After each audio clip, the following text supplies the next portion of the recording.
I didn't want to lose. I hate losing, and I think I play with that passion as well. That I think you can tell by the way I play, I don't like losing.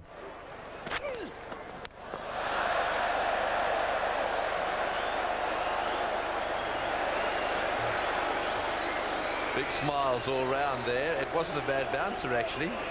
Had a plan to each batter, and they worked for most of them. That's out. That is the straight one, the slider. By the time Harmison had fallen prey to the infamous slider, it was as good as over for England. McGrath came in to finish what he had started. England lost. They were thrashed, all out for 180.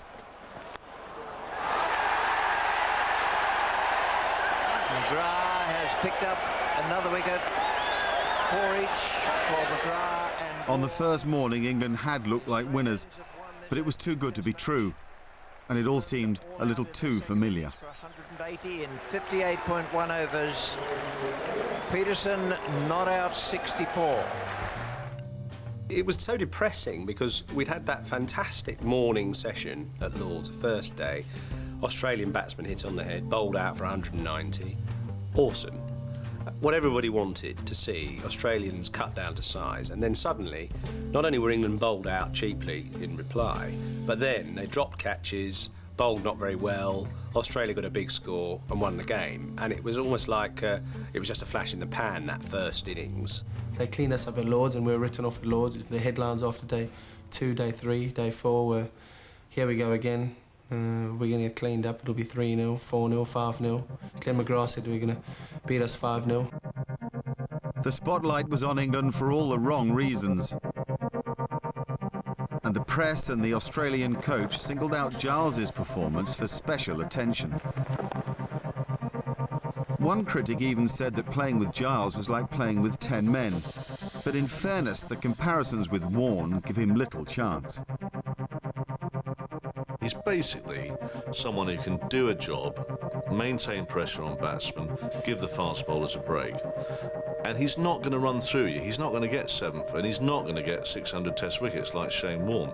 Now, from time to time, if he has a bad game, he's gone from an important cog in the wheel to being something that doesn't work. Giles defended himself in his own newspaper column, making it clear that the New England would only be strong if they stuck together. England were 1-0 down and the vultures were circling. England don't have the mind, they don't have the bottle to beat these Australians, screamed the pundits.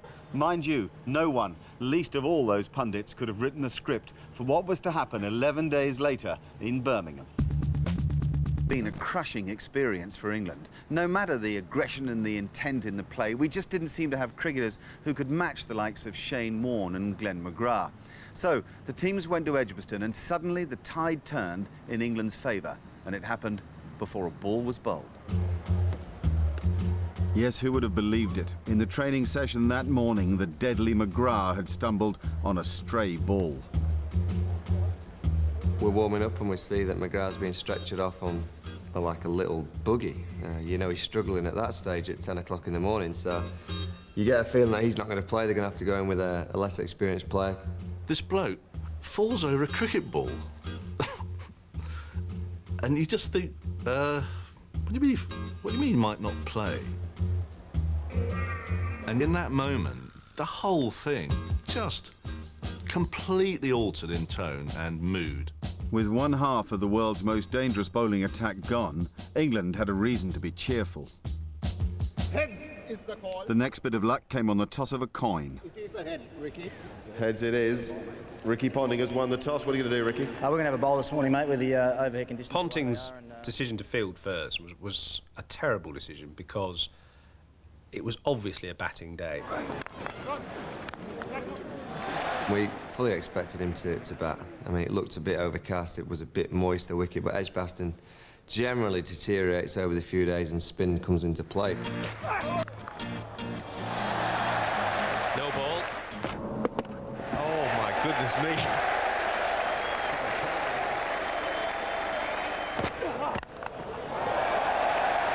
.50 partnership between these two powerful strikers of the ball and terrific entertainers. We had a shaky start at Lords, and And then from that, I just thought, I'm going to go out there and play. I'm going to enjoy the occasion. I'm going to enjoy playing against Australia and have no fear of failure. And I think that helped me and the rest of the lads for the next few tests. Freddie Flintoff is a very different player from a few weeks ago.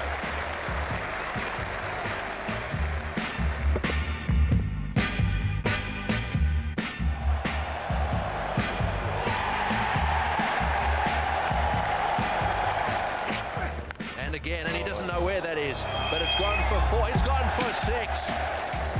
Hayden out for a duck. Langer looking solid, and a confident Ponting joining him.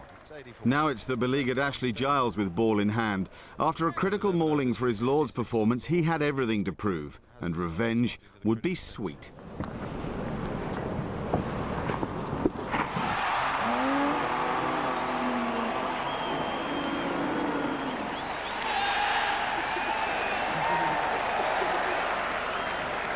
And just watch the reaction. It's a very animated reaction from the England players with Ashley Giles, and I think that's them saying to Giles that... And then after Ponting came an even more satisfying scalp.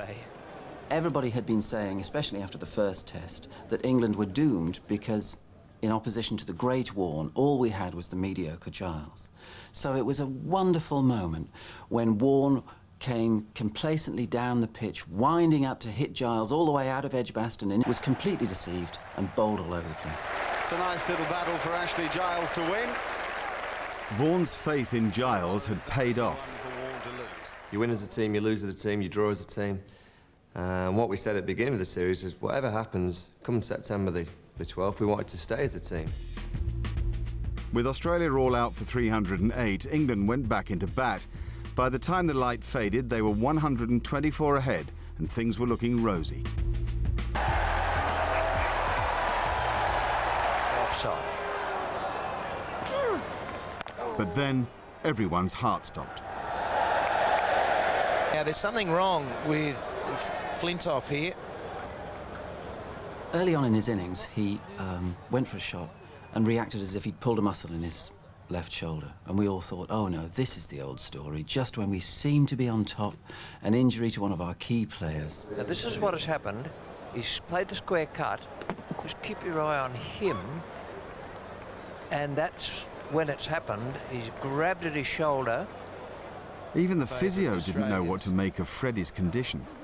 But when he did decide to bat on, there was, it seemed, a side effect. That's very sad and very unusual.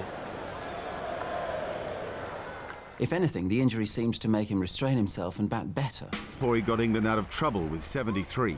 And by the time his innings was over, there was almost no way that the Australians could win the game. It seemed that Flintoff's sheer bloody-mindedness had saved the day. Even Warne was moved to congratulate him, and there was still more to come from Mr. Flintoff. England finished with a total of 182, and there was still work to be done. When Australia came out to bat for the second time, Flintoff bowled the over of his life. Freddie, regardless of his batting or his brilliant fielding, or the fact that he's a wonderful team man, is the best all-round fast bowler in the world, and he showed that in one fantastic over. Flintoff was already on a hat-trick, having bowled magnificently at the end of Australia's first innings the day before. First innings, a couple of cracking, swinging. So we have a hat-trick ball.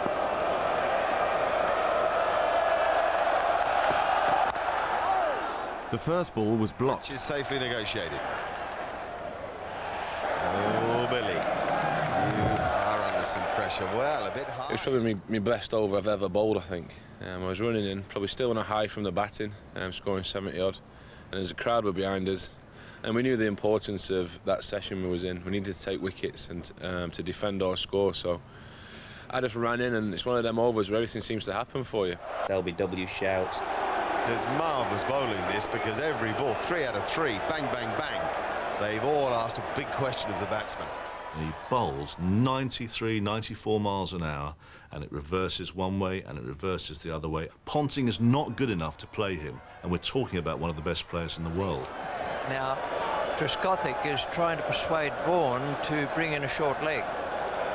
Vaughan shaking his head at the moment. Trescothick's waving. Ian Bell at short leg is looking at Ponting and thinking, this bloke's scared, he doesn't know what to do. And they're all wrapped up in this. Every single one of the players knew they were involved in one of the great overs of all of their careers. And Fred is massive. Two Australian batsmen are out. Langer is out. Ponting is out. England can win. And Flintoff's done it. When you bowl at people such as Ponting, you've got to be on top of your game. Otherwise, we've seen what he can do. He scores a lot of runs, does it quickly too. So I think probably to get somebody out like of his calibre was probably the most satisfying. If you can find for me a better ball than that, and a more difficult ball to play, then you're my friend for life. At the end of the third day, England needed just 2 wickets. Australia needed 107 runs. You felt that England were close to a glorious victory. Day 4. England fans across the country woke up feeling a little different. They were optimistic. The team needed just 2 tail-end wickets to beat the Australians. Well, by Sunday, we'd already won the game. All we needed to do was put a stamp on the envelope and post it. We turned up in order to enjoy the symbolic moment. Could be a very short day. What we got was 2 hours of torture and very nearly defeat. It should have been easy.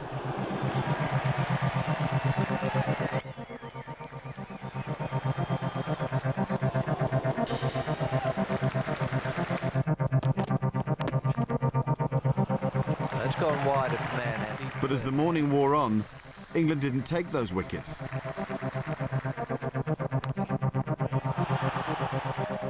And Australia scored runs.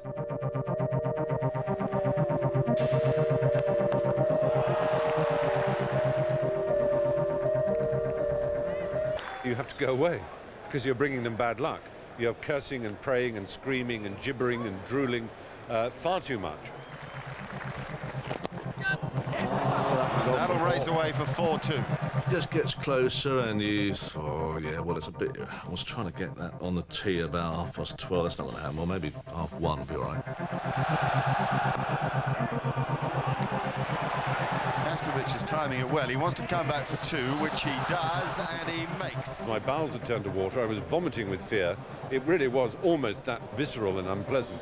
So, with 2 televisions on, I went outside into the garden, paced up and down, shouting all the time so I couldn't hear.